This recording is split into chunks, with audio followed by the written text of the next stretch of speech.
তেলটা গরম করেছি। আজকে আমি এই পোচ কারি করবার চেষ্টা করছি। হ্যাঁ, আপনাদের সঙ্গে আপনাদেরকে দেখানোর চেষ্টা করছি এই পোচ কারি। এখানে আদা, রসুন এবং পেঁয়াজ কুচি করা রয়েছে, সেটা আমি দিয়ে দিলাম।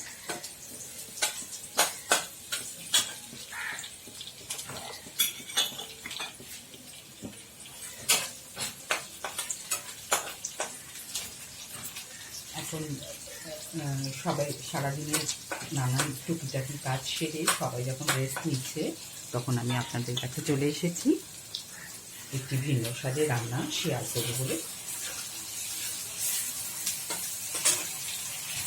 রান্নাটি খুবই সহজ এবং সময়ও খুব অল্প লাগে।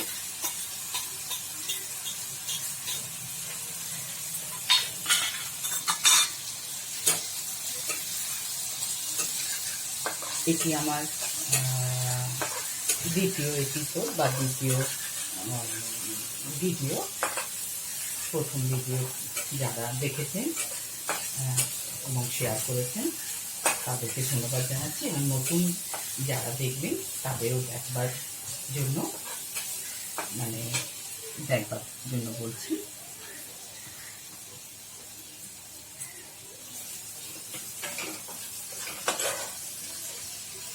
বাড়িতে প্রত্যেকেরই ডিমটা সাধারণত বেশ কিছুদিন রাখা যায়, ফ্রিজেও রাখা যায়, এমনিও ফ্রিজেও রাখা যায়। তো সেই জন্য এটা খুব সহজেই আমরা জোগাড় করতে পারি, বাড়িতে যে সমস্ত জিনিসপত্র আমাদের থাকে সেই দিয়ে খুব তাড়াতাড়ি এই রান্নাটি করা যায়। আমি এখানে আন্দাজ মতো নুন দিচ্ছি। আমি এখানে 3টে ডিমের হিসেব মতো করছি, সে কারণে আমি একটু আন্দাজ মতো নুন দিচ্ছি। যেহেতু টমেটো দেওয়া হবে বলে নুনটা একটু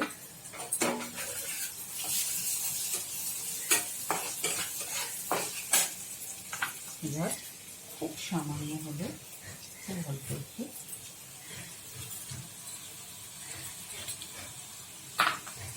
চিনি দিয়েছি। এটা লালচে হয়ে এসেছে, এবার আমি আটটা একটু কমিয়ে দিচ্ছি এবং টমেটো পিউরিটা এর মধ্যে দিয়ে দিচ্ছি।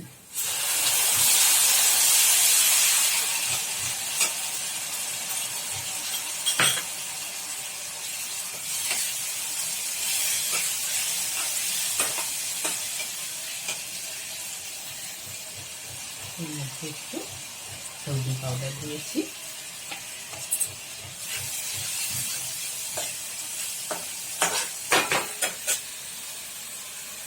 এবারে এই বাটিটা আন্দাজে খুব অল্প একটু কিছুটা জল এর মধ্যে অ্যাড করছি। অন্যান্য রান্না করার পরে গ্রেভিটা তৈরি করা হয়, কিন্তু এটাতে প্রথমে গ্রেভিটা তৈরি করার প্রয়োজন। এখানে একটি শুকনো লঙ্কা আমি ভেঙে দিয়ে দিচ্ছি। যারা ঝাল বেশি পছন্দ করেন তারা এর মধ্যে আর একটু বেশি ঝাল দিতে পারেন। এবার এই গ্রেভিটা ফুটে উঠেছে। আমি এর মধ্যে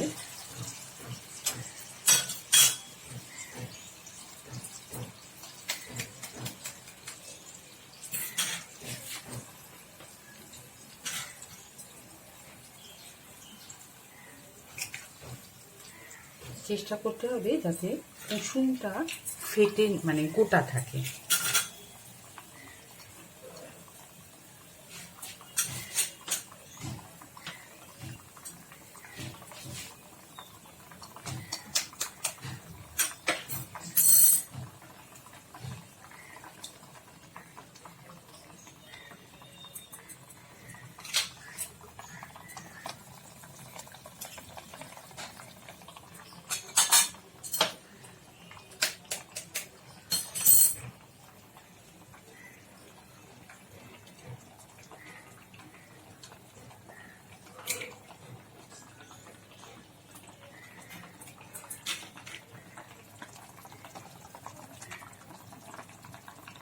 এটা একটু হলে, একটু সিদ্ধ হলে মানে একটা পিঠ আমি আরেকটি পিঠ আমি উল্টে দেবো।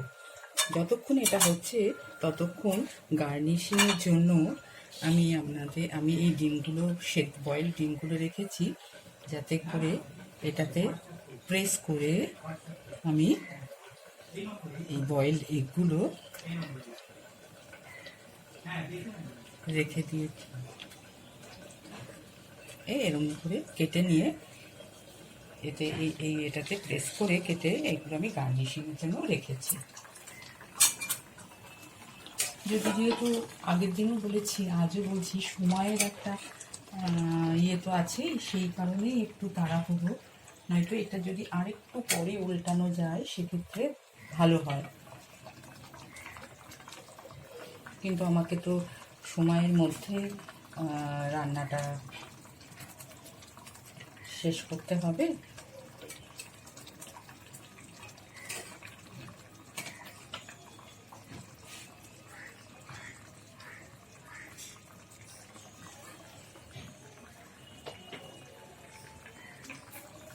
মোটামুটি অলমোস্ট আরেকটু ফুটলে আমি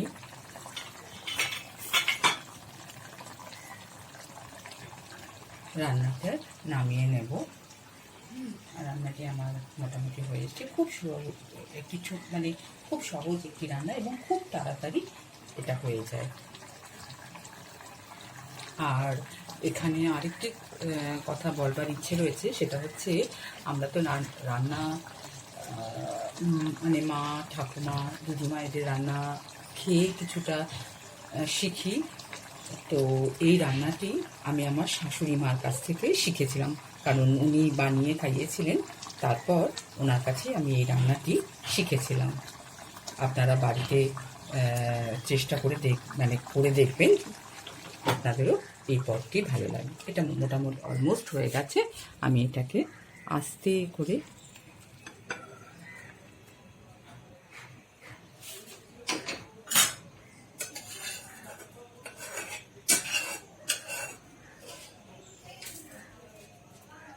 নামিয়ে নিচ্ছি।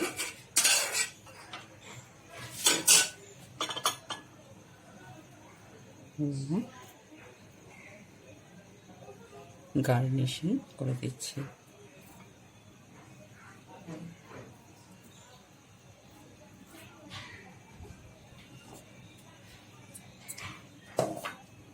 আপনারা চাইলে এর সঙ্গে একটু বাটারও অ্যাড করতে পারেন, আর যদি হালকা খেতে চান সেক্ষেত্রে নাও দিতে পারেন।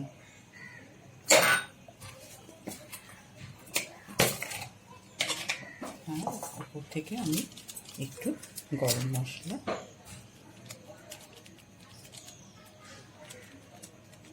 ছড়িয়ে দিচ্ছি। আজকের মতো এই রান্নাটি হয়ে যায়, মোটামুটি আমার শেষ হয়ে যাচ্ছে। এই আমার আজকের রেসিপি এগ পোচ কারি। আপনারা সকলে শেয়ার করবেন, লাইক করবেন, এবং যদি কোনো ভুল ত্রুটি থাকে অবশ্যই কমেন্ট করবেন।